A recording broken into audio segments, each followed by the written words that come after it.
कुछ दिन पहले, मतलब ये सर्दियाँ शुरू हो रही हैं इसलिए मैंने एक वैक्सीन लगवाया फ्लू का या इन्फ्लुएंज़ा का। ये वैक्सीन सालाना होता है, साल में एक बार लेना होता है। और इसको लगवाने के बाद मैंने इसका ज़िक्र किया अपनी एक मित्र से और मैंने कहा कि तुम भी लगवा लो।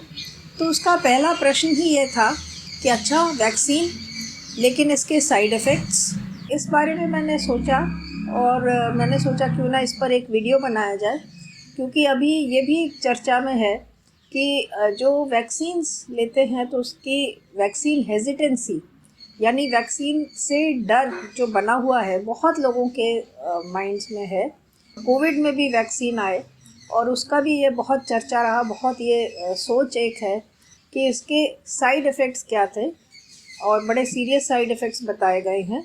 कोविड का वैक्सीन बहुत जल्दी में बनाया गया क्योंकि जब बीमारी आ चुकी थी और इतनी ज़्यादा फैली हुई थी, इतनी ज़्यादा मौतें हो रही थी, तो विश्व में अलग अलग जगहों पर इसके ऊपर काम किया गया और जल्दी जल्दी में ये वैक्सीन्स बनाए गए और वो इफ़ेक्टिव भी हुए, कारगर भी हुए और बहुत लोगों की जानें बची हैं इन वैक्सीन्स से। तो अब प्रश्न ये उठता है कि क्या किया जाए, वैक्सीन्स लेने चाहिए या नहीं लेने चाहिए। एक ये वैक्सीन होता है जो छोटे बच्चों को दिया जाता है। 3 बीमारियों का होता है ये, MMR, मीज़ल, मम्प्स और रूबेला। और इसका बताया जाता है कि इसके साइड इफ़ेक्ट्स में ऑटिज़म भी आ जाता है, जो कि एक मेंटल डिसऑर्डर होता है। एक पुरानी स्टडी है एक्चुअली, और वो स्टडी बाद में उसको बहुत दफ़े किया गया, अलग अलग देशों में किया गया, मिलियंस की तादाद में शिशुओं पर देखा गया कि क्या ये MMR की वैक्सीन लेने से क्या बच्चा ऑटिस्टिक हो सकता है, ऐसा चांस है। तो ये पाया गया है कि ऐसा नहीं है, लेकिन वो जो एक गलतफहमी फैला दी गई थी एक रिसर्च पेपर की वजह से चला आ रहा है। वो जो पेपर था, रिसर्च पेपर, उस जर्नल में से निकाल दिया गया क्योंकि वो बिल्कुल ही गलत था।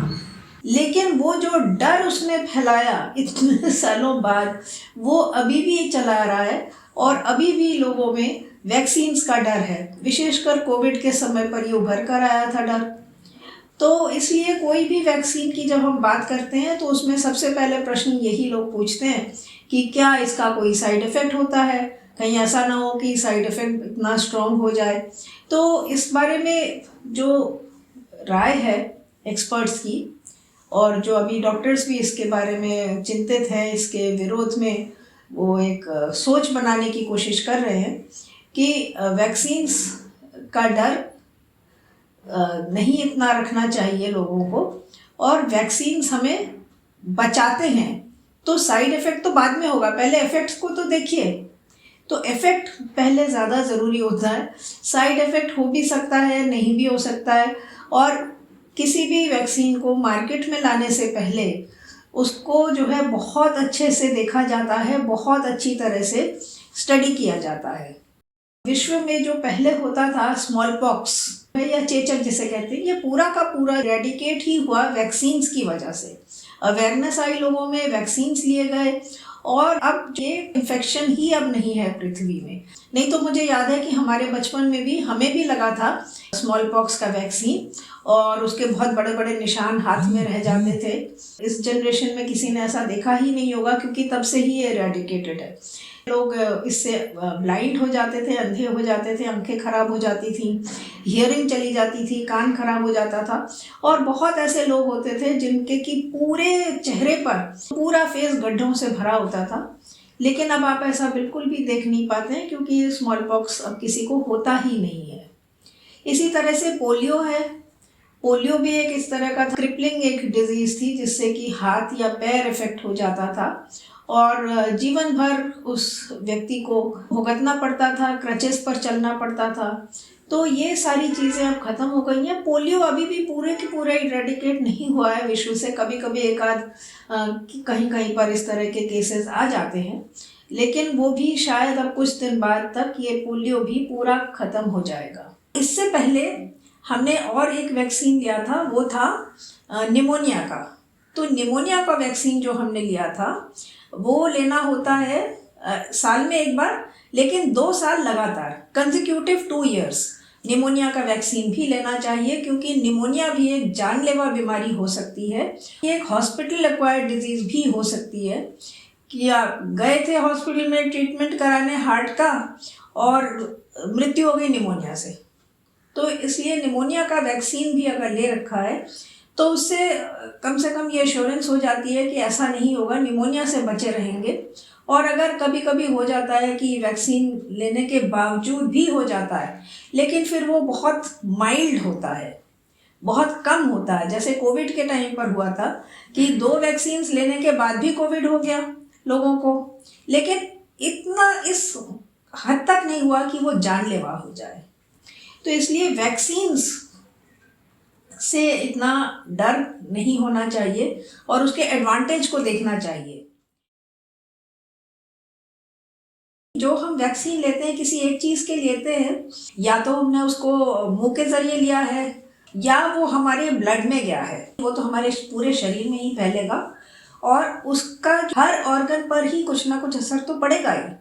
और इसकी स्टडी को जो है आजकल एक ये नया उभरता हुआ एक डिसिप्लिन आया है जिसको कहते हैं कॉम्प्लेक्सिटी साइंस, जिसमें कि देखा जाता है अलग अलग जो बॉडी के सब सिस्टम्स हैं वो किस तरह से काम कर रहे हैं और एक दूसरे के ऊपर किस तरह से असर डाल रहे हैं।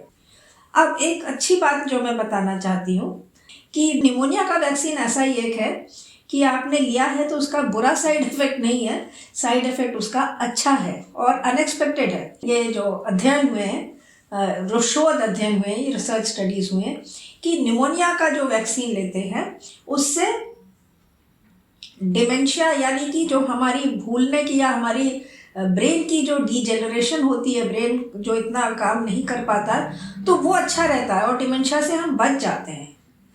तो इसलिए एक ये कारण और है कि निमोनिया का वैक्सीन और इसी तरह से कुछ और भी वैक्सीन्स हैं वो लिए जाए तो उससे आपको दोहरा फ़ायदा हो रहा है। अब मैं आपको ये बताना चाहती हूँ कि सिर्फ ये 2 वैक्सीन्स ही नहीं है निमोनिया के जिनका मैंने नाम लिया, निमोनिया और फ्लू का। इसके अलावा भी वैक्सीन्स हैं जिनका कि साइड इफ़ेक्ट बहुत अच्छा है, प्लेजेंट है, साइड इफ़ेक्ट हमेशा ख़राब नहीं होता है। और उसमें से एक और है हर्पीस या शिंगल्स का। ये वैक्सीन भी मैंने लगवाया, इनफैक्ट कल ही लगवाया, तो अभी हाथ में मेरे स्वेलिंग भी है और दर्द भी है। जब एज हो जाती है उस टाइम बहुत ज़्यादा ये पेनफुल होता है और ये इसलिए होता है क्योंकि जिनको चिकन पॉक्स हुआ है तो वो वायरस जाता नहीं है बॉडी से, कहीं ना कहीं छुपा हुआ बैठा रहता है और ओल्ड एज में वो हर्पीस या शिंगल्स की तरह से वो निकल के आता है and then it is very painful, awful होता है। मैंने देखा है शिंगल्स और हर्पीस के पेशेंट्स को बहुत ही ज़्यादा दर्दनाक होता है, कोई इसका ट्रीटमेंट नहीं होता है और चलता रहता है। तो बेहतर यही है कि चांस क्यों लिया जाए, और कोई इन्फेक्शन बाहर का नहीं होता है, अंदर ही हमारे वो वायरस है। ये इसका वैक्सीन मैंने कल लगवाया, इसका डिब्बा रख लिया है आप लोगों को दिखाने के लिए। साइड इफ़ेक्ट इसका भी यही है कि ये डिमेंशिया को रोकता है, तो अच्छा है जब तक दिमाग चलता रहे बुढ़ापे में और हम किसी के ऊपर बर्डन ना बने। ये भी प्रिस्क्रिप्शन से ही लेना है और हॉस्पिटल में ही लेना होता है। तो हमने भी ऐसा ही किया था, डॉक्टर से पूछा और पूछकर उनसे प्रिस्क्राइब कराया और तब लिया। और इसके उस टाइम पर थोड़े से साइड इफ़ेक्ट्स होते हैं, 1-2 दिन के लिए टेम्प्रेरी होता है, जबकि हमारी बॉडी की इम्यूनिटी बढ़ रही होती है तो थोड़ा सा बुखार आ जाता है, जहाँ पर लिया है तो वहाँ पर दर्द हो सकता है, थोड़ी स्वेलिंग आ जाती है। वो बहुत माइनर चीज़ है, थोड़ा सा डिस्कम्फर्ट है, लेकिन उसका जो बेनिफिट है वो हमें बहुत ज़्यादा मिलता है। और भी कई वैक्सीन्स हैं जो कि हॉस्पिटल में जाकर ही लेना चाहिए और डॉक्टर का प्रेस्क्रिप्शन ज़रूरी होता है, क्योंकि डॉक्टर आपका कंडीशन को इवेल्युएट करके बताएंगे कि आप ले सकते हैं या नहीं ले सकते हैं, लेना चाहिए या नहीं लेना चाहिए। लेकिन ऐसा होता है कि डॉक्टर से अगर आप पूछेंगे नहीं और इसकी चर्चा नहीं करेंगे तो अपने आप नहीं बताते हैं, बताना भूल जाते होंगे। उसका एक रीज़न और होता है कि ये बड़ा एक्सपेंसिव है। जो मैंने दूसरे वैक्सीन्स लिए हैं, निमोनिया का भी और फ्लू का भी, वो भी कॉस्टली है। तो इसका तो मैं प्राइस देखकर भी हैरान हो गई थी, लेकिन मुझे लगता है इट इज़ वर्थ इट कि बीमार पड़ जाएं और उसके बाद ट्रीटमेंट कराते फिरें, ऑइंटमेंट्स ख़रीदना होता है, ये होता है, और जो उसकी तकलीफ़ होती है, पेन होता है, वो अलग।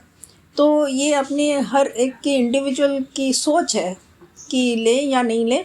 लेकिन हाँ, इसका स्टडीज़ ने दिखाया, जो भी मैं बात कहती हूँ वो पढ़ के रिसर्च करके बताती हूँ और मैं वो स्टडीज़ यहाँ पे लिंक भी कर रही हूँ कि इसका भी यही इफ़ेक्ट होता है कि आप डिमेंशिया से बच जाते हैं। तो सोचिए, वैक्सीन से डरे नहीं।